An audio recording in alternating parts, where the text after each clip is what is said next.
What it do? What's up? Your girl G here. Welcome back to my channel. Appreciate you for tuning in. We are talking about, I was going to say Real Housewives. No, scratch that. We're talking about Love and Hip Hop Atlanta. Love and Hip Hop Atlanta. I don't know. I feel like we're getting close to the end of this season because next week we're finally seeing the Bambi and Erica face off. But I guess, this episode is basically going to give us the preface, the pre-mess to that, all right? So, your girls over here sweating hot bullets in Texas. Y'all, it is 102 degrees in Texas. By 11 o'clock, it is 100 degrees outside. This is bullshit, okay? I'm tired of the government sitting there trying to lie to our faces saying that global warming don't exist. My ass on this hot ass seat, and when I get in the car, says otherwise, okay? So your girl has been rocking nothing but shorts and tank tops because that's all we can do right now. It is literally going to be all week triple digits. So if you down in the South, you live in Texas, put your hands up in the comments. Tell me how you doing, how you coping with this heat down here, okay? But yeah, you guys, Love and Hip Hop Atlanta, let's go ahead and get into it. We kind of see like a quick little clip of Erica, Baby Hair Banks, that's what I call her, Baby Hair Banks, talking about, her and Khaotic. She's getting real, girl, you have to get played. Khaotic is about to play you hard, okay? Because we already saw the mess that he was doing on the show, and now we're seeing the mess that he doing off the show, having you and Amy in the same outfit and wig. Yikes. But yeah, no, so we see this moment, Scrappy, he walking into the building, and he talking about life being hard, and he just trying to get his life together, and he just wants to take the next steps to becoming getting a better position in life. So he walking, come to find out it's him talking to the lawyer about his divorce with Bam, and guess who's in the office with him? His ex, Miss Erica. And the lawyer, she talking to him, like, okay, so, what do you want to do? And he's just like, I just want to make sure I get into a spot where, we have stuff in place where can't nobody go back on their word or whatever. And so she's like, are you sure about the decision? He like, yeah. And so she turned to Erica and she's like, well, how do you feel? Like, how do you feel about her as a stepmom? Erica straight up was like, well, I ain't never liked this hoe. Like, I ain't never liked her. She portrays this one thing to the world, but behind the scenes, she's somebody totally different, which I am not. I don't think anybody denies the fact that Bambi has, like, a different side to her because we've seen it. So if she has, given Scrappy that other side, Erica, as a woman who's been with Scrappy, you probably would think that she might be justified in some of those attitudes and personality traits changing because of this dynamic. Like, you've been with Scrappy, so you should probably understand probably half of Bambi's actions towards him. But Erica right now is just in this phase. I think it's given just real, like, girl, you thought you was doing, thought you was gonna get something different, she basically calling it, Bam's karma. But it's just kind of like, ugh, because, like, at the end of the day, Erica, like, you see that's her karma, but this is the dude that's, like, Scrappy, you got kids with this woman, you good with Erica, you need to try to figure out how to be good with Bam, but all this, it just seems like he's just playing like he ain't do nothing. He's just like, to the whole world, people blaming me for this divorce. Yo, she found out that the house, your kids were literally getting kicked out the house because the mortgage and the rent weren't paid, bro.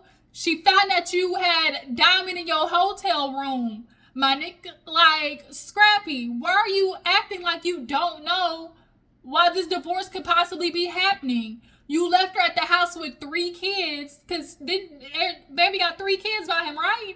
3 kids, like, under 5. Like, and you left her to take care of all of that. Like, Scrappy, I need you to quit playing oblivious. And Erica, I get it, you don't like Bam. But you also need to stop acting like Scrappy ain't got no part in why this divorce is happening. And why Bambi could possibly be acting the way that she's acting.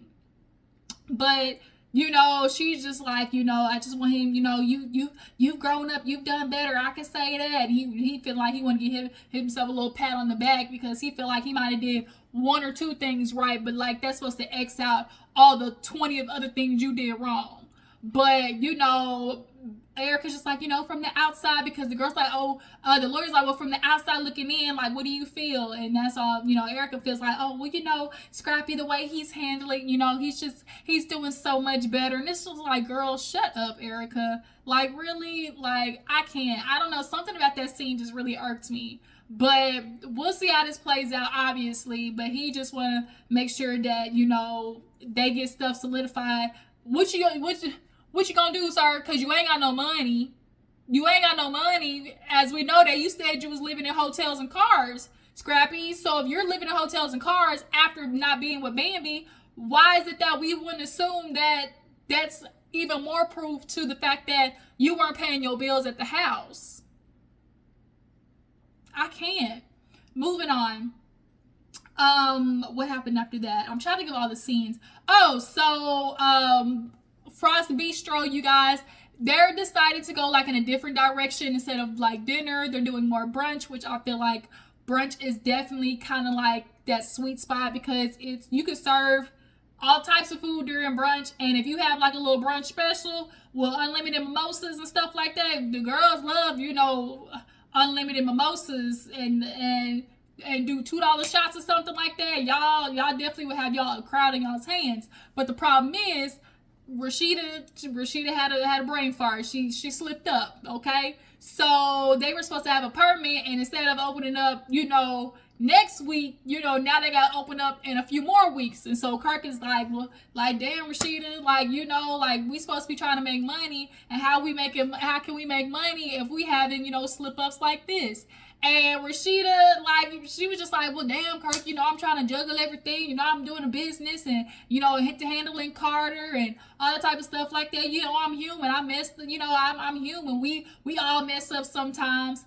And so Kirk had a valid reason to be upset. And to think about it, if this was the other way around and Kirk was the one that forgot to get the permit, we know Rasheeda will be on his ass cakes. So, I mean, it's only fair. And so he's giving her an attitude, and she's like, you know, this how you gonna act? Like, well, let me go pick up Carter, you know. Rasheeda, it's okay. We all mess up sometimes. Especially with them, as they say, like, they're in a historical district. Like, if you have your place of business registered as, like, you can have it registered as like a historical landmark or whatever, or if it's a part of a historical like district, then you have to have like certain permits, you know. So moving on. What happened after that? I think Rasheeda goes to see Yandy.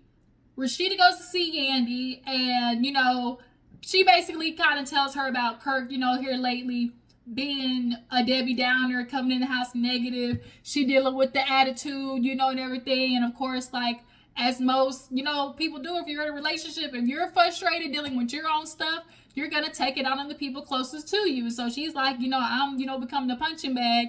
And Yandy's like, girl, I get it. You know, Mendices, he was going through his own stuff after the Shannon Sharp interview. And, you know, what really turned it around for him was the fact that, you know, Lil Mendices basically kind of gave him, like, some words of encouragement, like, as a dad, as a father, you know, as, like, just as a general human being, because he was getting beat up online about the Shannon Sharp interview. And, you know, it basically gave Rasheeda the idea, you know, to kind of do the same thing, essentially, because she was like, you know, I messed up, but, you know, I still don't want to have to deal with, or shouldn't have to deal with the backlash, you know, of, you know, having a human error, essentially. So Yandy tells her about the women's empowerment. These women's empowerments and these brunches and these business boss lady brunches, all that stuff, I always just view them as like scams for some reason. Like, unless you're having like legit real people from like the industry, like who for real are gonna come and talk, offer true business advice and true industry, like, you know, logic. I just kind of feel like a lot of the times these reality girls be doing these little brunches as a money grab, like for real. But from what I saw, you know, there were a few people like Dev Adney and stuff like that. They gave it a little bit more legitimacy, but at the end of the day, like sometimes these brunches, I just be looking at them like a money grab. But it's a women empowerment, you know, situation, and she, you know, told her about it, and Rasheeda, I guess, can't go. But she was like, you know, I'm inviting the girls, you know, the up and coming girls in the industry, Erica, Amy, she's gonna be there, you know, Renni Rucci, this will be the time. And Rasheeda's like, well, oh girl, like Renni Rucci and Amy, they kind of got some beef because of a song situation, and you know, Yandy's like, well, if they see each other, this would be an opportunity for them to talk it out. So speaking of Amy meets up with Khaotic in the park to get some things straight. Like, you think you have to play me? I think not. I think not. Okay, so she confronts him about the music video, basically. Like, yo, like, first of all, you coming and texting me, telling me all this stuff like, oh, I'm the main chick. But when I walk up, why are you sitting there doing squats with Erica? He, of course, BS it's about, you know, I've been working out in the gym, and, you know, Erica thick, you know, so I'm me squatting her, you know, make sure I still got it. You know, I'm strong, you know, these legs are strong. And so she's like, yeah, okay, you playing in my face right now, because at the end of the day, you texted me all this stuff that you want to la-di-da-di-da to do to me. And like she said in the confessional, all the freaky stuff you tell me you want to do to me is looking like you already doing it to Erica. So she's like, what you not finna do? Like, okay, I refuse to be that girl, but now I'm gonna turn into that girl, because it's like, are we boo baby besties, i.e., you know, cuddy buddies, i.e., friends with benefits, or are we like turning into some for real? And I feel like Khaotic and Amy like definitely have been on that like probably like flirty level, you know, probably like cuddled up sometimes, you know, maybe got drunk and maybe lips a little bit some nights, but she ain't gave him the full nookie. And so she basically told him like, look, I'm not gonna play with you, because if you get to home base, just understand, like, that's a contract saying like, you my nigga, like, if you touch this cookie, your hands get in this cookie jar, it ain't gonna be no other bitch. Like, for real. And so Khaotic's like in the confessional, well, you know, like, dang, if I hit home base with Amy, you know, I have the potential chance to lose Erica. So, you know, I think I might try to, you know, land both of them and go for the grand slam. I don't understand baseball, but you know, and it's like, this is why Khaotic is able to get the girls most of the time, because he's good at distracting them with his humor, his playfulness. Like, girls love a funny guy. Like, we'll take a dude who's a 5 or 6, and if he got a good, you know, personality, that bumps him up to the 7.5, 8. So, you know, it's definitely a situation of Khaotic typically gets himself out of mess with being playful, and Amy's picking up on it, because she's like, I'm sitting there trying to be, you know, serious with him, and he over here joking, talking about, girl, you know, I got turned on, I done got hard right here on this bench in this park. She's like, that easy? He's like, yup. She's like, that easy, huh? Like, for real?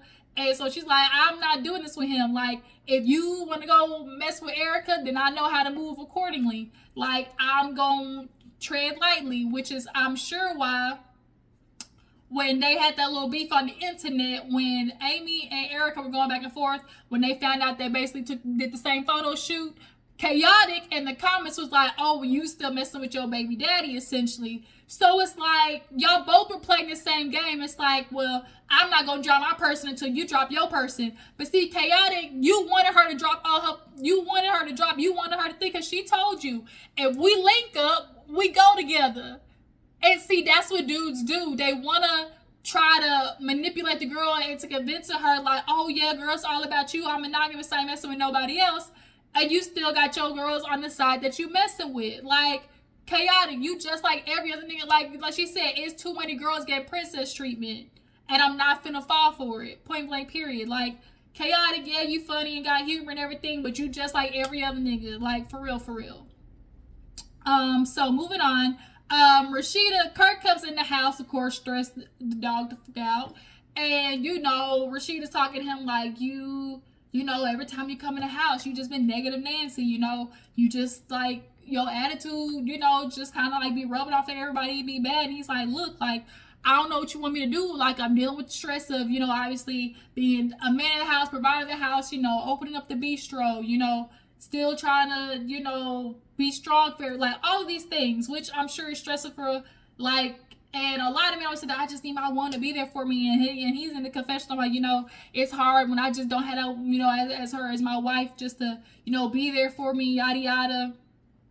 And so after they were kind of like going back and forth, Carter's things, I was like, Dad, can I just read you something? And he reads off his little letter, and he basically just talking about, my dad, he's amazing. He does everything he can for me. He's an awesome dad and business owner. And, I appreciate all that he does for me. And like Kirk, he, starts going to like a little smile. And, he was like, oh, Carter, like, I really like that. Like, I appreciate that. And so he go to sit down, and Rasheeda, he's like, you put him up to that? She was like, yeah, I did. And she just straight up was like, look, Kirk, I really appreciate you.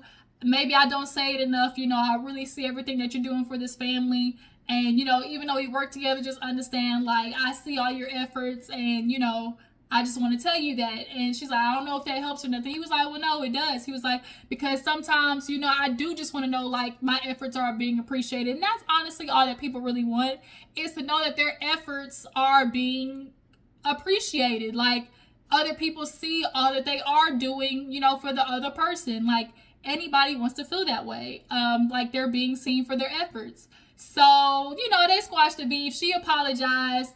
He apologized for his bad attitude, and then she gave him the good news of, hey, I got the permit, let's go ahead and open up the business, all right? The permit's in. So after that, I'm trying to think if there was anything else before the brunch. Oh, yes, so Erica, Scrappy, and Imani actually go out for her birthday, right? They go and do, like, the virtual, like, gaming, essentially. So after they get done, like, with the virtual gaming, basically they start talking about the divorce. And Erica's like, yeah, how are you doing? After going to the lawyer, he's like, man, I'm trying to get my life together because obviously I still got kids, and I just want to, do the best and everything. Scrappy is saying, without saying, that he ain't got his shit together. Scrappy, you're this old and you still don't have your shit together. Like, you don't see that, like, as a problem. You're not seeing that after all these multiple relationships that are clearly failing, the fact that you don't have your shit together might possibly, contribute to where you're at in life and where you're at within these relationships and how they're failing. Like, niggas confuse me. Like, y'all really want to sit here and act like y'all don't know why the woman is acting the way she's acting. So Imani kind of pipes up, was like, Dad, I'm just glad to see that you're trying to be a strong person, and you just trying to better yourself, and I'm glad to see you finally working on you, not being around negative Nancy. And he's like, a who? Or like a W downer? And he's like, a what? And Erica was like, a W downer, negative, somebody who sucks the life out of the room. Like, Erica, like, I really has been waiting for this moment. Clearly, she has been waiting for this moment to blow up in Bam's face. Like, girl, it don't change the fact that you still went through the shit that you went through with Scrappy, and that you can't, like, the fact that you are acting like you can't understand the shit that Bambi could possibly be going through with Scrappy is the crazy part. But I think because of the stuff that's happened with Bam and Imani, she's just not really able to, she's not going to want to understand that, or like just genuinely acknowledge that, because she's obviously pissed off about, the interaction between Bam and her daughter. And she's like, Imani, she 18, she's been quiet all this time, but I feel like now, she feels like, she wants to speak up for herself. And we know that Bam and Imani, or Bam essentially just talked about how, Imani used to say shit about what Erica was like. And I do believe that. I feel like Imani at one point did see Bam as a confidant, and probably went to her, complaining about what her mom did and things like that. And then, that unfortunately probably led to Bam feeling comfortable, to talk shit about, Erica, which, like, you can't do that. Yeah, I might be mad at my mom for the moment, but at the end of the day, like, you're not going to talk shit about her. Essentially, it's kind of where I'm feeling like that's how that is going and how that went. But yeah, Erica and Imani has Scrappy's like face shape, but with Erica's like facial features. Like she's literally a combination of smack dab in the middle of both of them. But what do you guys think about E-Money speaking up? Like, do you guys feel like she's at 18, she's probably still too young to be trying to get involved, you know, in the business? And do you guys feel like Erica is just like straight up not acknowledging, you know, Scrappy's input because of her hate for Bam, and his input, Scrappy's input in the downfall of this marriage? Is she blinded by that hate by Bam? But nonetheless, we get to, you know, the women's empowerment, you know, thing, and everybody's showing up, and, you know, they're on stage basically talking about, you know, watch these contracts because these labels, they will have y'all working like slaves, okay? Watch your contracts. It ain't necessary to be beefing over the internet. You know, the typical, you know, iotas of just like being a woman in the industry, like helping the next woman up, like can help yourself up. Like we all got to be together because not only do the internet pin women against each other, the labels sometimes do it too because they know like it's a seller. Like it gets the, you know, the murmurs going, the mumblings going. And it's only going to, you know, increase the viewership essentially. So Amy sees sees Erica and basically was like, girl, you know, I ain't seen you since the movie, you know, since the video shoot or whatever. And she was like, y'all was kind of hugged up. I ain't never seen him like that, especially with somebody in front of me. And she was like, what's going on? And Erica, you playing games really, like, you really playing games, because Erica's like, oh, you know, he's been taking me out into some things, you know, and I told him once he off the market, he off the motherfucking market. And it's like, girl, so he took you out a few times and that's making you feel like you the one? Erica, I really want you to get your life together. Stand up. What's that girl, just stand up. Like, he took me out, you know, he showed me some things, like, that's it. He took you out a couple of times, and that's making you feel like, oh, I'm the one? Girl. That's why you guys look stupid when on the internet you saw that you and Amy had the same goddamn outfit on. But she was like, well, you know, I don't know why even Amy's worried about it, you know. I mean, it's just kind of like, girl, it's whatever. Like, you might as well just let it go, because like he's showing you out in public who he really want to be with, you know. So girl, you might as well just let it go. And so it's just like, Erica, ugh. But then Amy, you confused me because you like, Erica, is y'all fucking or not? Like, basically that's it. Like, Erica is playing too, because like, just tell Amy like what y'all doing, so she wants to know how to move accordingly. But also, Amy, you can't be hitting her in the confessional like, well, Khaotic, he want to sit there trying to pin this competition, you know, for both of us, and I ain't for a competition, but at the end of the day, you know, I ain't no loser, so let the best lady win. It's like, girl, which one is it? Is it you not gonna let Khaotic play you, or is it you trying to compete for him? Like, which one is it, Amy? He got both y'all out here looking like duck-headed ass bitches. So after the stage, everybody talking, Renni, Ruchi, and Amy finally get together, and it blows up. You know, Amy's like, you know, I've tried to talk to you before, you know, this, and Renni's like, girl, this has been 3 years in the making. I'm not trying to do this with you. I told you to take it up with the label. Like, I didn't know anything was going on, but I didn't. And Amy's like, well, you blocked me. I tried to come to you like a real woman, and you blocked me and everything. And like, if 10 people say you a hoe, you a hoe. If 10 people said you a thief, girl, you a thief. You know, you need to pick up a pen. You know, if you was slide, that's why you was slide. Like, it just went all types of sideways. And really, Amy really like slid down in this. Like, she really took a downfall in this conversation between the two of them. Renni was just like, how you sitting there calling me a slide and a bitch and this, and then like you trying to like be cool with me? Like, no. So they pull Amy over and she's still going off, and Deb.8 was like, walk away. Like, y'all know how Deb is, her voice. You can't miss Deb's voice for walk away. And she's like, I am. And so Yandy's like, girl, you got to make a decision, because your ass was just on stage talking about stop letting beef get in the way of your bag. So which one is it? You gonna walk out, or you gonna walk back over there and fix your legacy? Because every time you leave a room, people gonna remember who you are. So she walked back over to Renni, and they kind of talk it out essentially. And Renni's like, "Girl, I told you, like, that was a label situation. Even if you felt like, this was your song, this is right. Like, I didn't know that. Like, obviously they gave me a song, and labels do that. They will pass around a song essentially, through the people who are signed to them, and basically let whoever like say they want it. And so Amy, I really feel like because she's the one who went on to the blogs and everything and posted the screenshots and all that type of stuff. Like Amy definitely was more of an antagonist in that situation. But Renni and her, they, fix it, and Amy's like, I do need to do better. I let my anger get in the way, I be letting that Detroit come out, and I really gotta stop doing that, and they essentially just kind of fix it. And Yandy and what's Spice friend Meta, she was right there, and they basically kind of like fix it, but they still like, bitch, I got my good eye, like, yeah, we cool, but bitch, we ain't cool, yeah, so that's where the episode ended, you guys. So y'all tell me what you feel about Love and Hip Hop this episode. Whose side are you on, Amy or Erica, when it comes to that situation with Khaotic, old duck-headed ass?